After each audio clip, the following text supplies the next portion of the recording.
By the way, thanks for the invitation as well. In today's topic, I will talk about my job in the Queen's University, which is mainly in the measurement techniques using the hydrogel particles. So before I go into the technical details of my work, I will show some backgrounds. Because many of my friends, when I talk my work to them, they always ask me like, "Oh, what's the application of your research? Like, why you are motivated?" So let me start some examples in the suspension flows. So this is a MRI measurement of the flow baseline in one cycle of the blood flow in heart. As you can see that like this flow is fairly like pulsatile, and the blood is making up 40 to 50% of red blood cells. So this is a suspension flow in human body. Why this flow is important? Because like the flow inside the heart is a direct indication of your cardiovascular healthy. So let me explain this more clearly in one scenario, like the flow past the stenosis. You know that the platelets, when it's exposure to air, like it will like start to become solid and help people to stop the bleeding, which is good.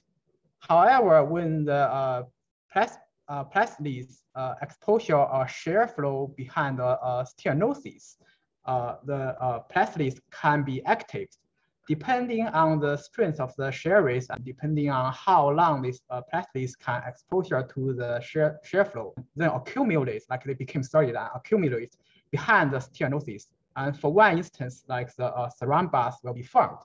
So understand the flow, like in the human, the suspension flow in the human body is quite important. Another scenario is like the suspension flows have many industry applications. I'll just give two instances. One instance is the drilling slurry flow in the mine industry.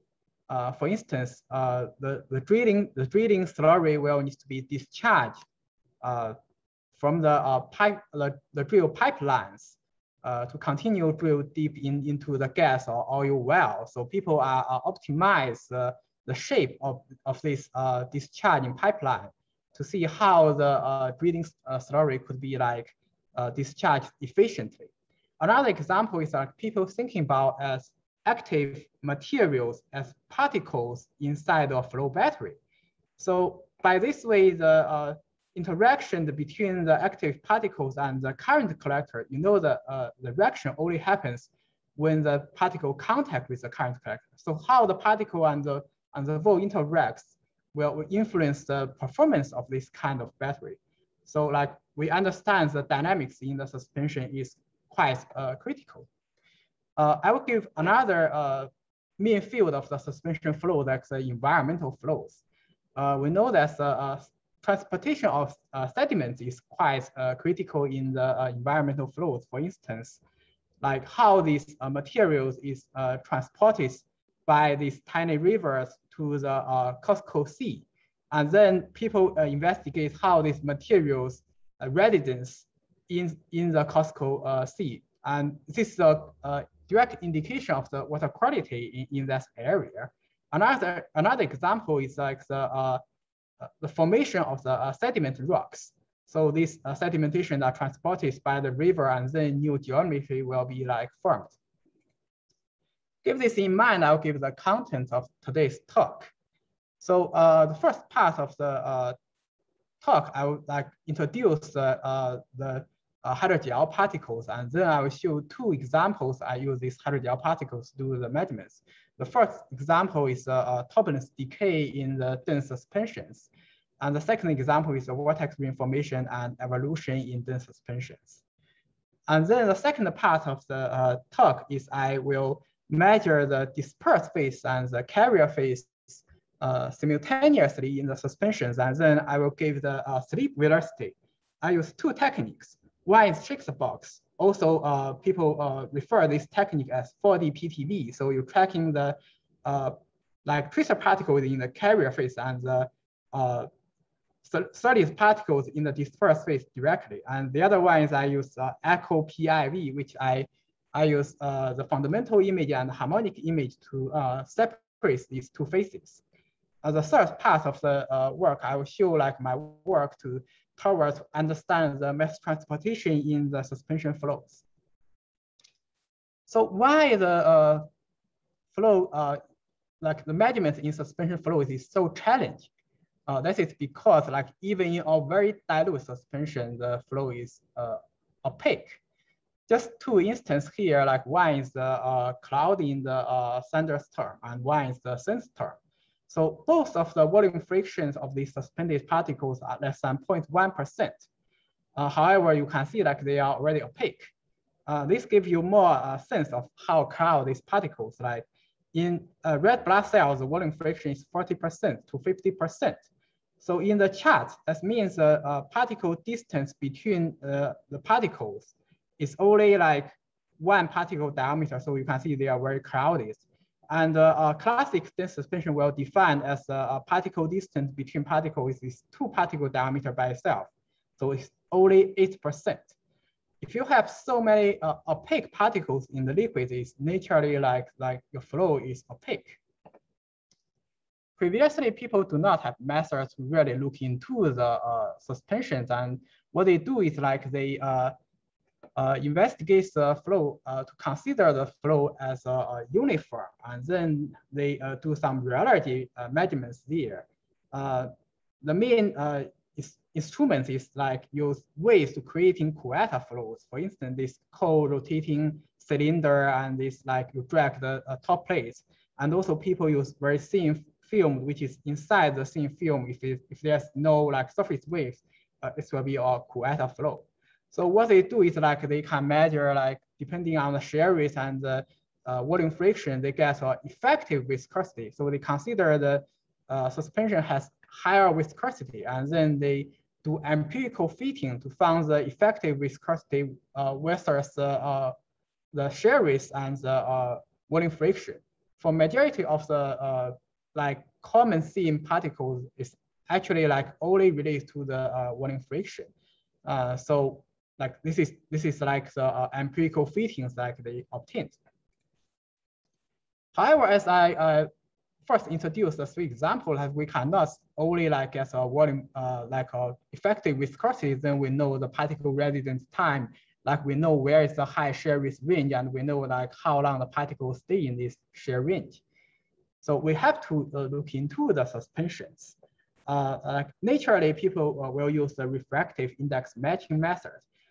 So like if you can make the refractive index of the suspended particle match with the carrier fluids, then your suspension will become transparent, and all the traditional opaque techniques like PIV, PTV, or even Shakespeare could be performed in such kind of flows. So this is like very convenient. However, like people found that it's very hard to be achieved.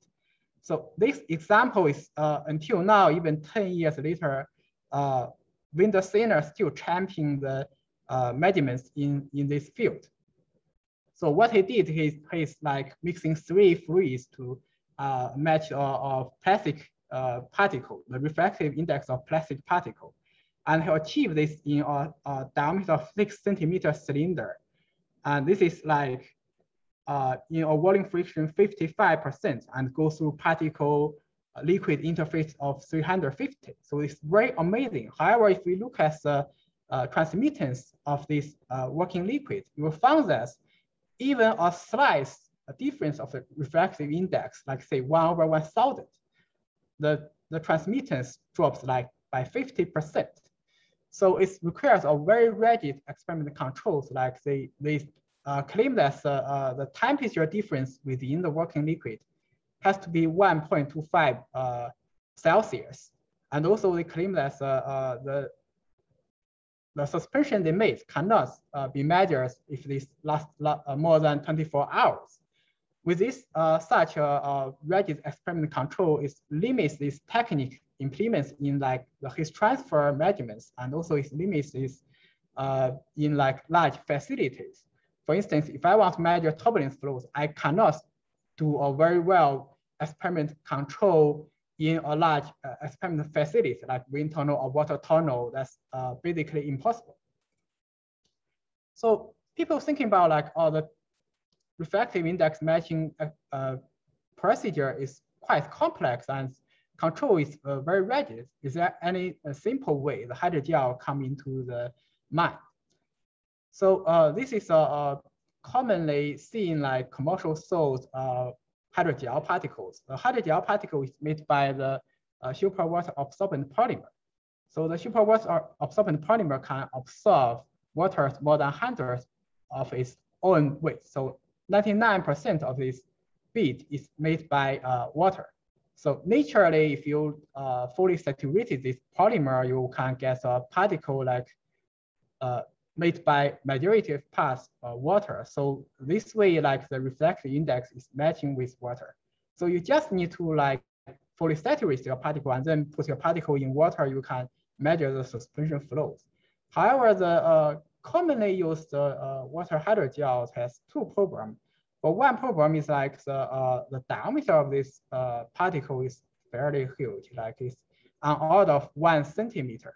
So this diagram shows the weight of this hydrogel particle. You can see that for majority of the flow scenario, like for instance, the flow in iota, like this huge vortex, like this bead is a barrier in such flow instead of like it can enlighten the flow in the small scenarios.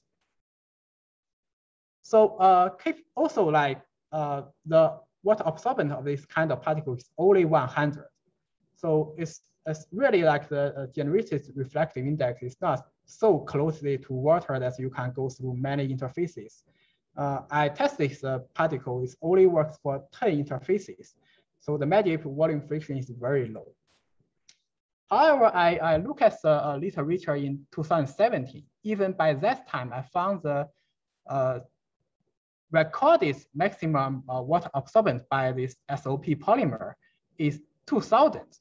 It's much higher than the commonly used hydrogel particles. So I seeking the market and I found one commercial SOP polymer, which is this one, like they have a water absorbent ratio of 450. And this is how this polymer is fully saturated.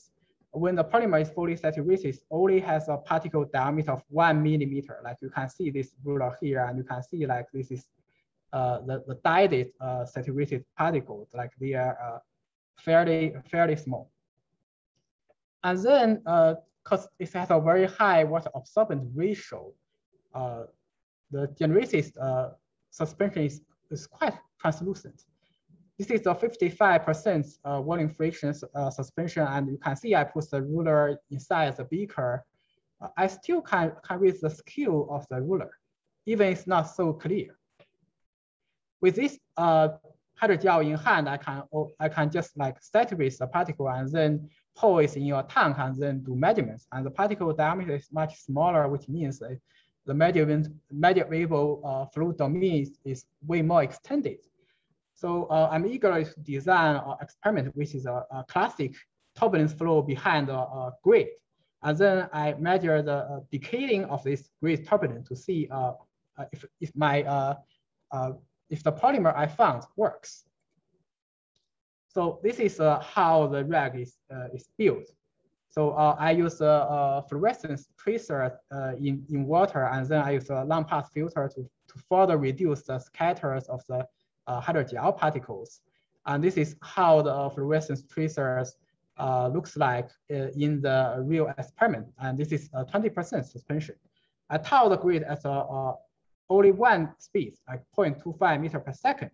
And I test 5 different volume frictions. 0% is water and 2% is dilute suspension.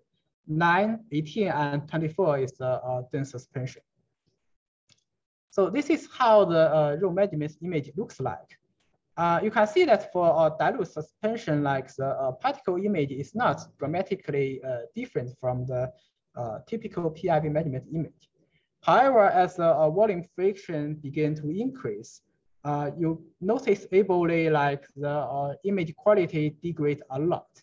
Essentially, when the particle goes through the particle water interfaces, as the interfaces keep increasing, the spot diameter of the particle became more and more large. So the particle image diameter in the PIV measurement image became quite huge. So it's induced two problems. One is like the contrast of the measurement image decrease a lot. Another one is like because a particle image diameter is so huge, for a certain interrogation window size, you cannot achieve a very high particle density. So both of these two effects will decrease the cross correlation of the PIV calculation. So this is a test I did. So I use the obtained measurement image and I just do a single cross correlation. So there's no like a reduction like of the interrogation windows. There's no like iterations of cross correlation. This is just like get the measurement image and then do a single cross correlation. And you can see this is obtained vector.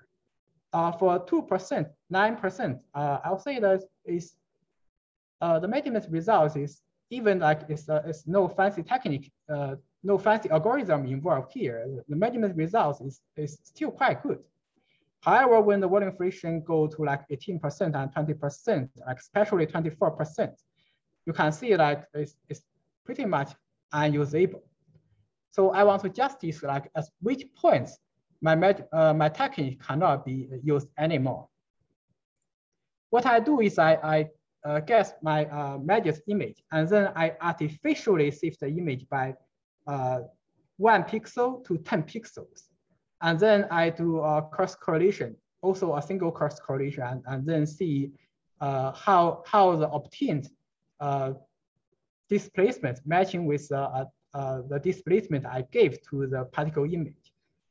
You can see that for 2% and 9%, I didn't see like apparent bears from the given displacement. But for the 18% suspension, there's a Bayes error here. And also the standard deviation of the displacement became huge. So here is show the both the Bayes error level and the standard deviation level. You can see that for the 18%, the Bayes error is like close to 0.2 pixel and the standard deviation is close to 0.3 pixel. However, like I measure the flow in decaying turbulence, which means like I have almost zero mean velocity. All the velocity in my measurements is sort of signal. So my signal has a displacement of 5 pixels. So 0.3 pixel displacement is still not a very big error here. I think like I can measure the suspension volume friction up to 18.4%. So that's what I guess here. Like this is like a normal PIV processing through the elevation, and this is 18.4% will go through 85% interfaces. And then I give the turbulence decay here, like you sample average the turbulence intensity within the center of the field of view, and then do an average of 50 runs. And this is give the curves. Surprisingly, I found that both the pure water and 18% suspension, the decaying rate is not much difference. But apparent difference is in the initial turbulence intensity. You can see that the initial turbulence intensity is quite different here, which means like the suspended flow did not influence the decaying of turbulence a lot, but like they influence the generation of the turbulence intensity. So we know that turbulence intensity generated by the grid turbulence is the vortex shedding from the bars in the grid.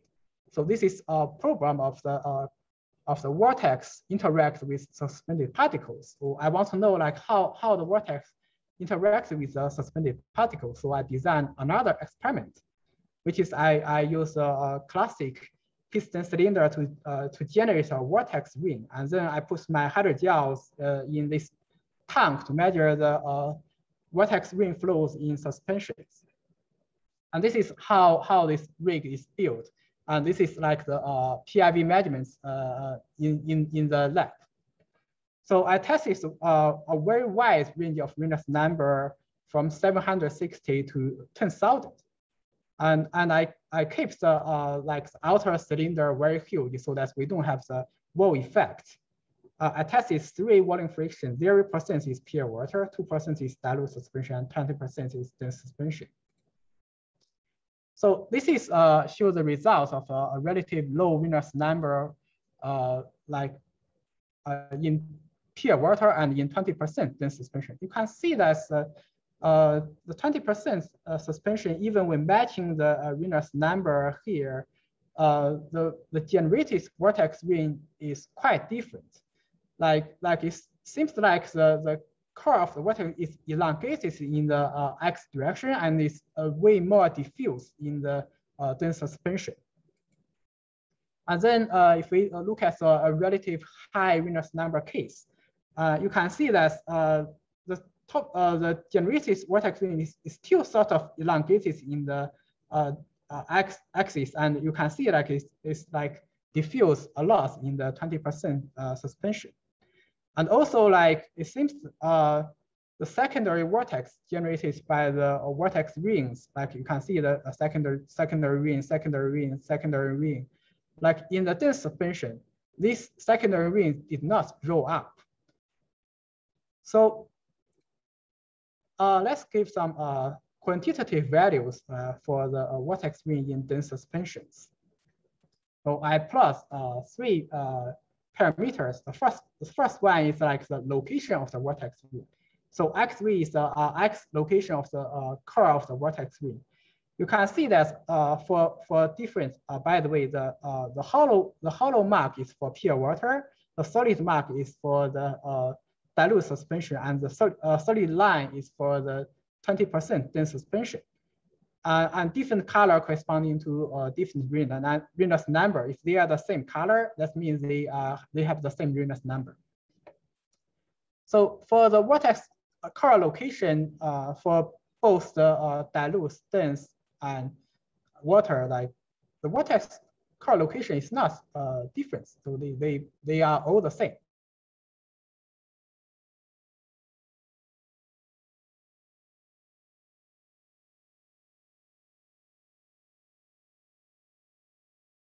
However, if you like, the radius of the vortex ring is way more large than the pure water one, and then the dilute suspension is larger than the water, but it's only a slight value. And this diagram shows maximum vorticity within the vortex ring. You can see that in dense suspension, the maximum achievable vorticity is way more lower than the pure water case. So these 3 diagrams basically tell us like the vortex ring is very diffuse in the dense suspensions. Then we look at like 2 more critical parameters in the vortex rings. The first one is circulation of the vortex ring, which is you integrate the vorticity within the core of the vortex ring, and then you do a plot here.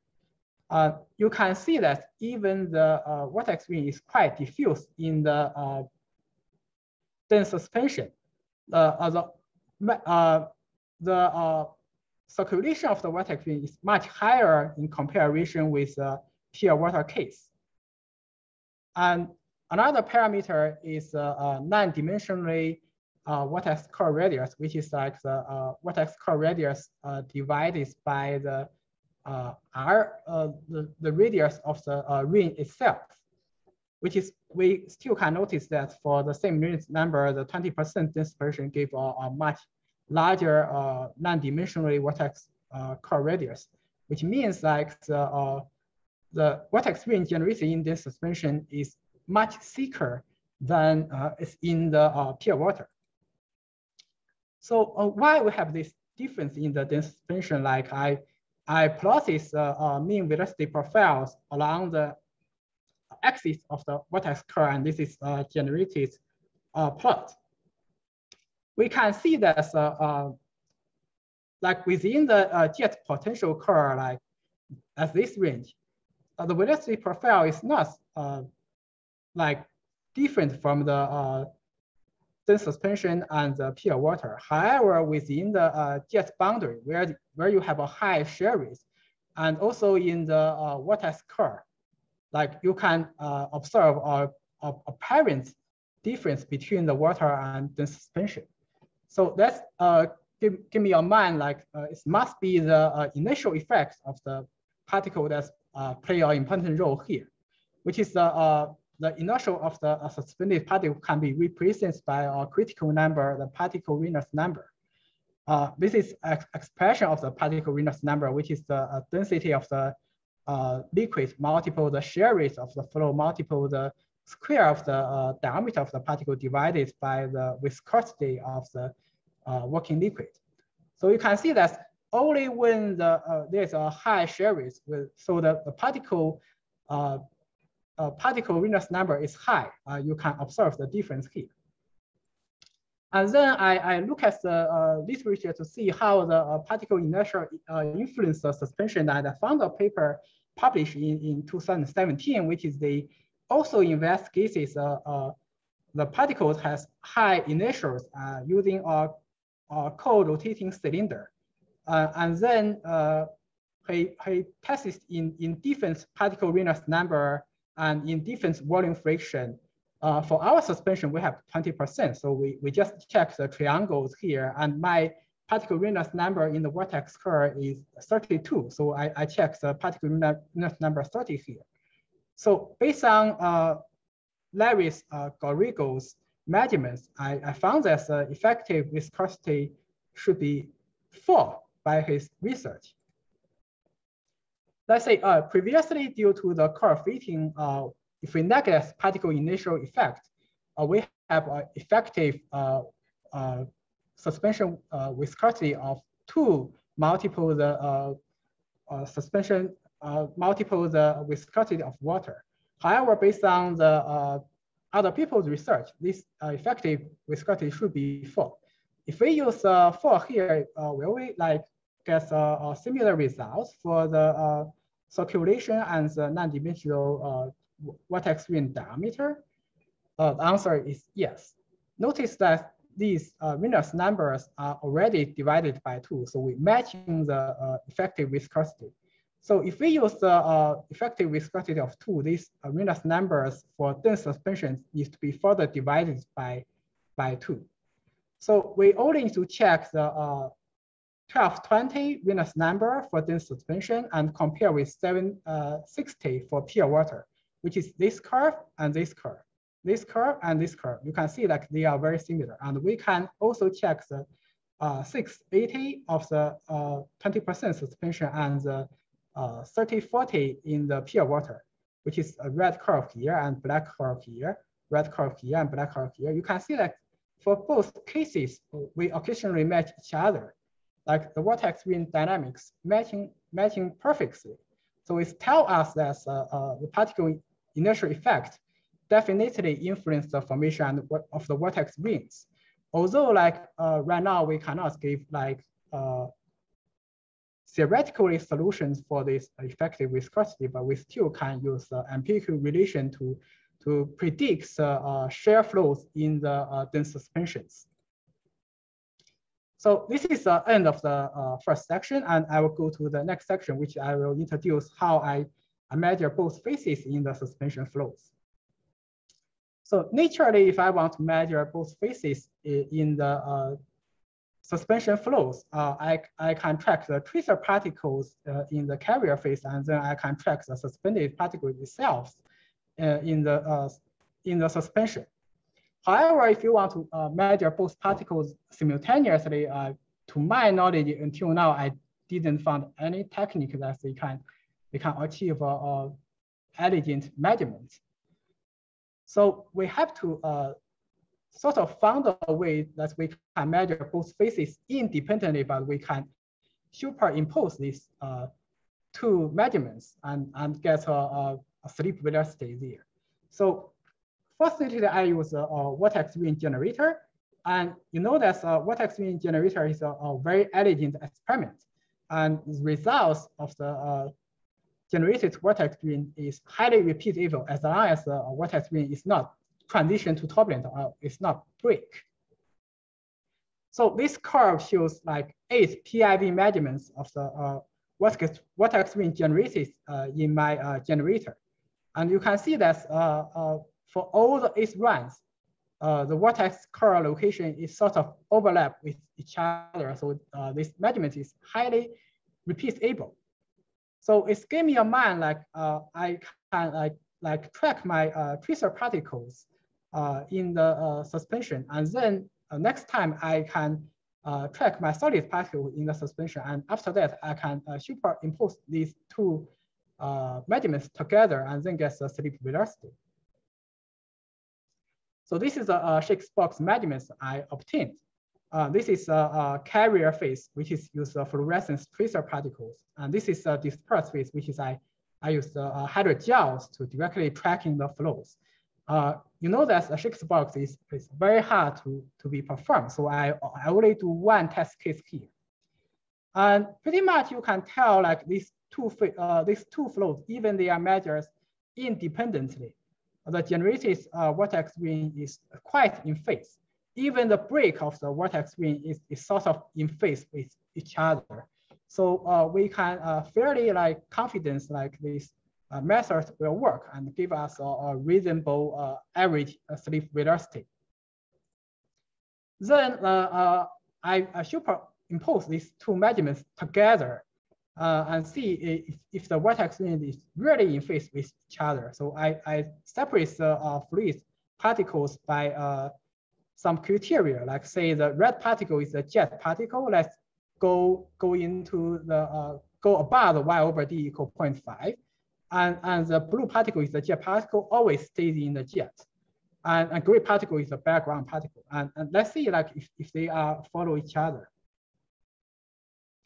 So the hollow cycles is a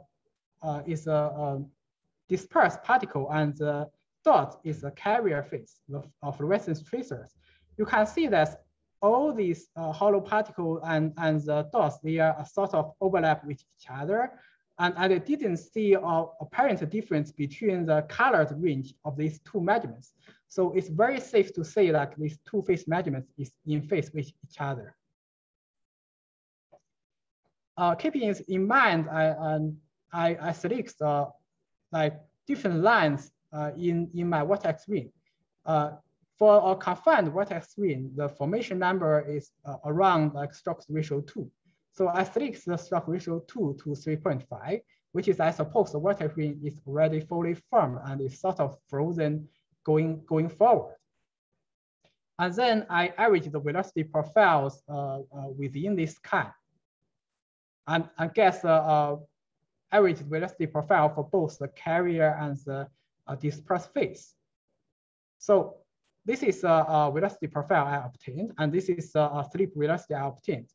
So this is a center of the jet. This is a pipe wall. So we are looking at the lower half of the vortex wind. You can see that within the jet potential curl, the slip velocity is close to 0. However, within the like jet boundary, there is a high shear, and you can see an increase of the slip velocity. And within the vortex curl range, which is around 0.7, you can see the slip velocity is increased.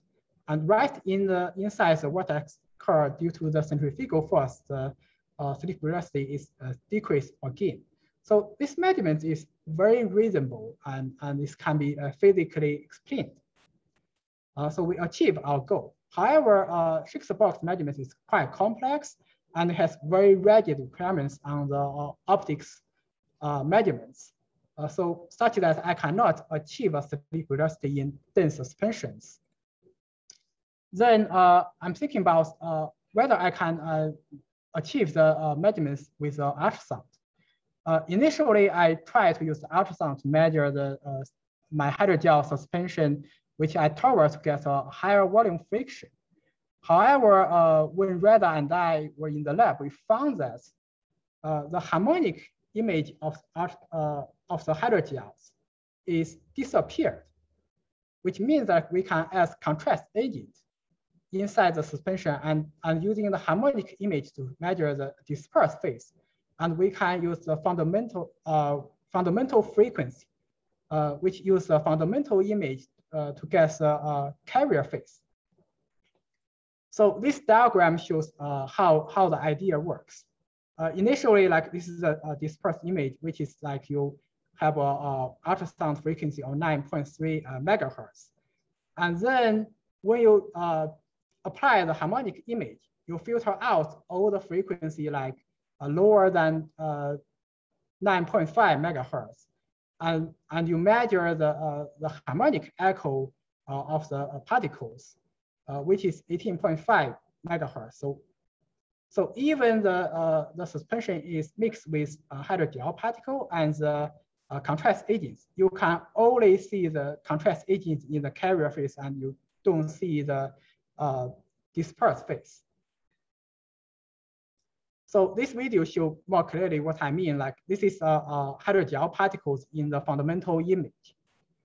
And once we turn on the harmonic frequency, you can see that all these background particles, they disappear, and then we inject the contrast agent. And you can see like it's a very strong signal inside the suspension. If we stir it, you can see like this like contrast agent tracer particles in the dispersed phase. Oh, sorry.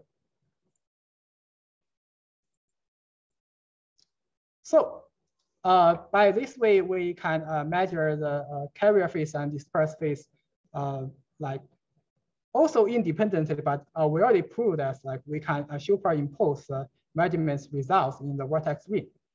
And you can see that this is a harmonic image which shows the carrier phase, and this is a raw measurement image in the dispersed phase.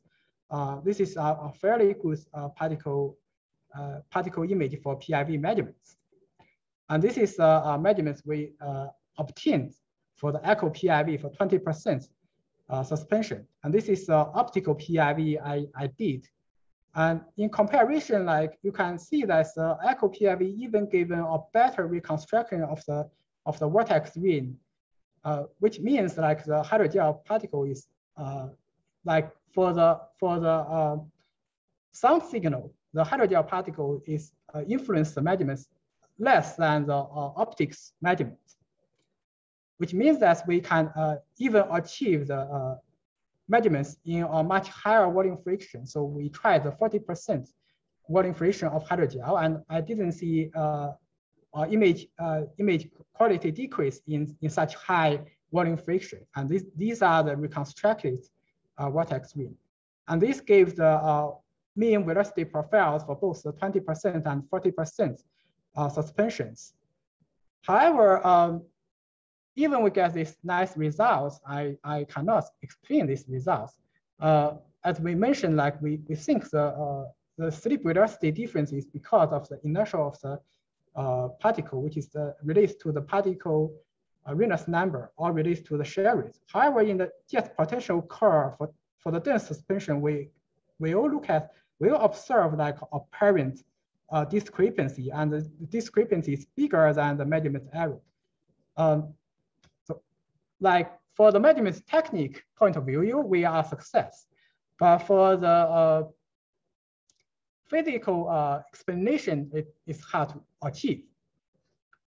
So we finished the second part of the talk, and I'll go to the third part of the talk. I'll show my work for the mass transportation in the suspended flows.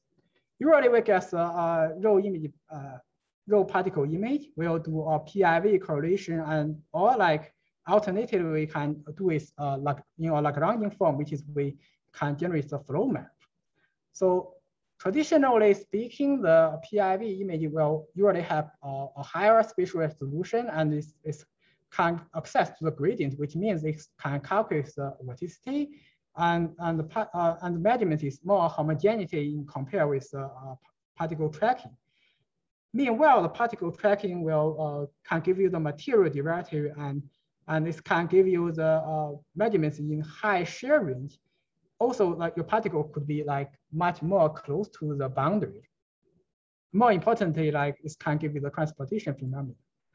However, as I already showed, with the Schick's box dataset, you have much higher particle image density.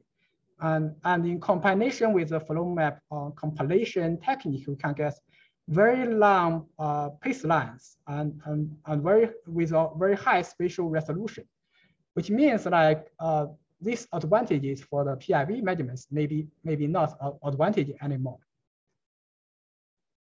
So this flow chart show how the raw measurement image will could generate a long flow map. It's usually have 3 different ways. One way is like you can start from the PIV data and then you can artificially seeding and you get a flow map. The other way is like the obtained short particle pace. You do a flow map compilation and then you get an extra long flow pace line. And third way is like originally you get a very long pace line, and this very long pace line is directly usable. Like, to be honest, even with the Shakespeare box, I don't think you can achieve a pace line more than 20 time step or 30 time step. So it's waiting for time. So what's flow map compilation do?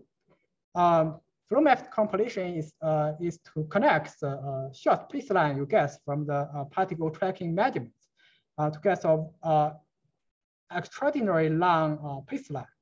So what happens like these short gray dot line is 2 time step flow maps, and then you do based on the flow pattern of this short pace line, 2 time step pace line, you can extend your short pace line based on the surrounding of these short pace lines.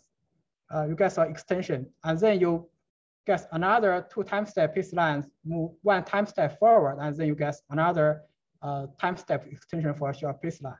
And you can do it from the very beginning of your measurements to the desired time step you want. So this procedure is highly dependent on the quality of your particle density and also the originally length of the pace line. So it's hard to explain there, but I can show you an example how the algorithm works. So based on the Shakespeare data set I have in the vortex ring, I do like a real-time calculation of how these pace lines are extended. All these blue dots are the 2 time step pace lines. And then this red one is extended pace line. You can see like this one is the vortex trajectory goes through the vortex curve, this pace line here. And then this pace line is like a vortex pace line, like is go like more outside of the vortex ring.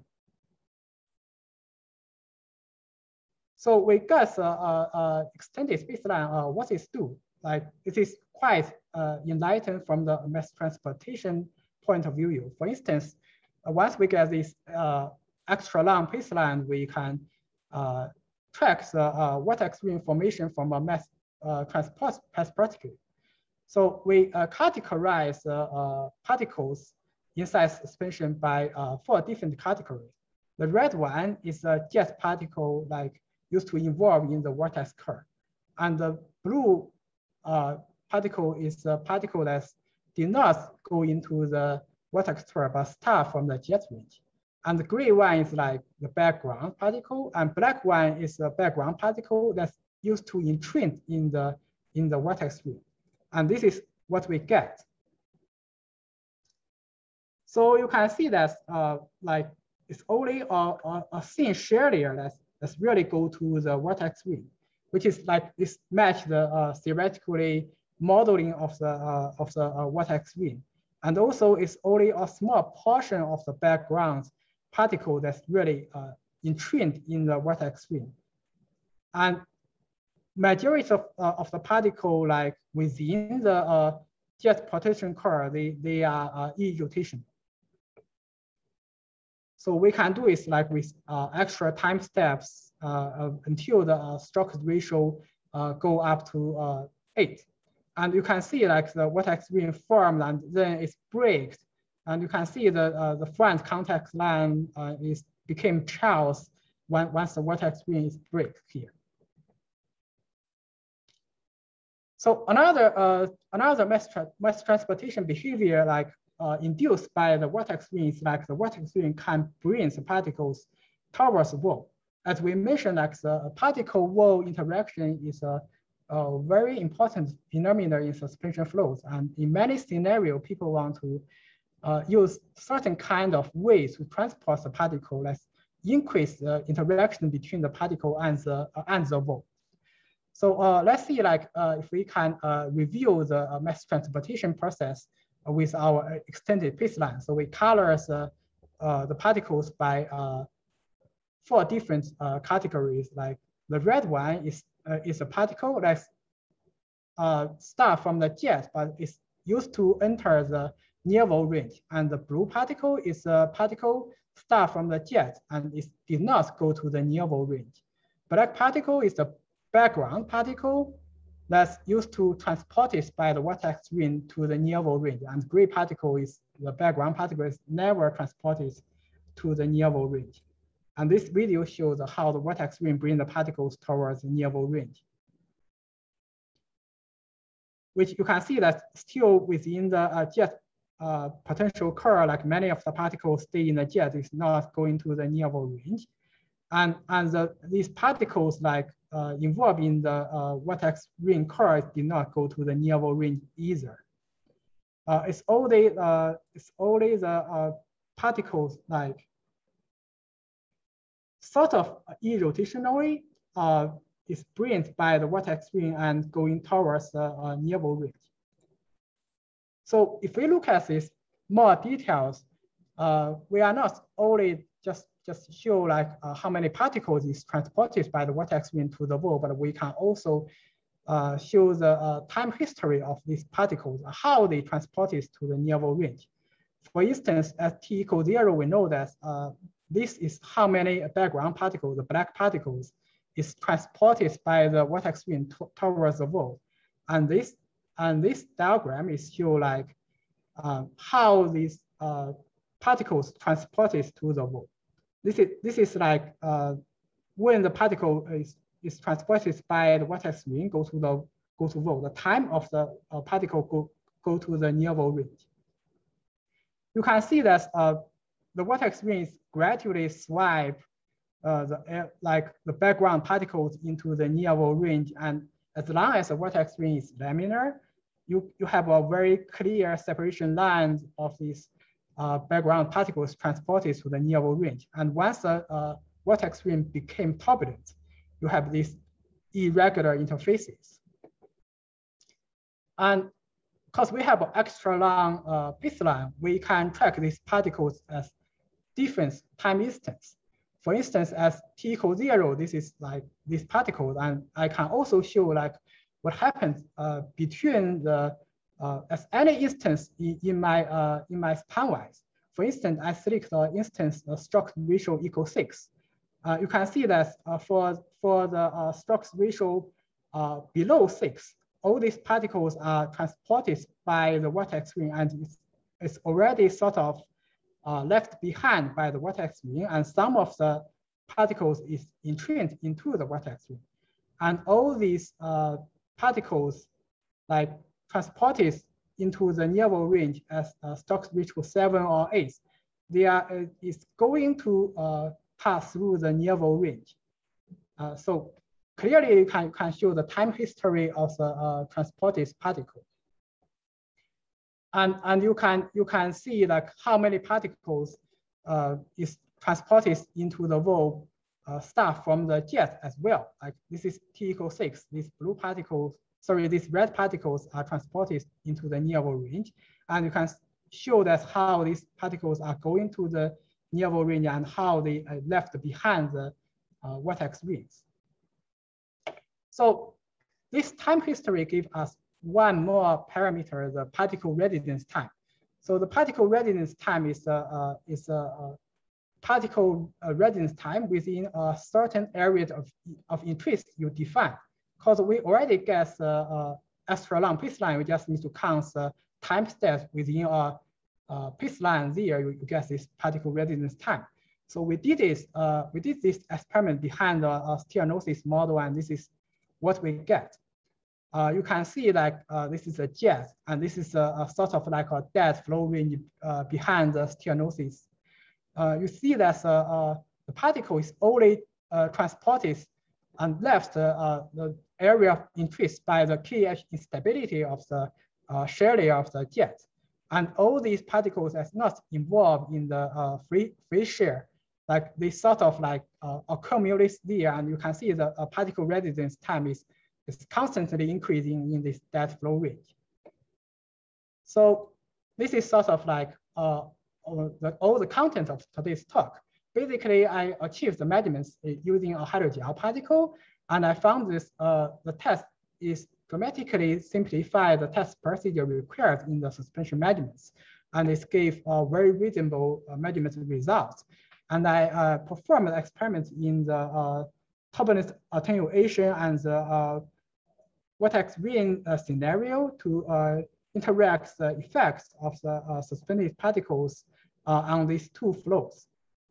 And finally, I used shake the box and echo PIV to get the slip velocity inside the suspensions. And I achieved the mass transportation behavior from a direct Lagrangian methods to reveal how the vortex ring could transport the particles towards the wall. Thanks, I can't take any questions. Thank you, Kai, for your very interesting talk. I'm very impressed by especially the last chapter, how you like color different particles and check the trace of the particles. And so right now is Q&A session. We still have a few minutes. For audience, if you have any questions, you can raise your hand. I will pick up you to answer questions.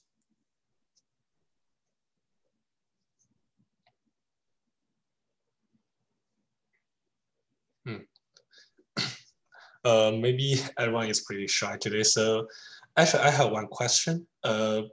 This question comes from the first part of your presentation, but until the last part, the question comes again. So I remember you mentioned that the particle, the suspension flow somehow like you stretch the vortex and also dissipate the vortex, and also you reserve a different vortex vorticity strength.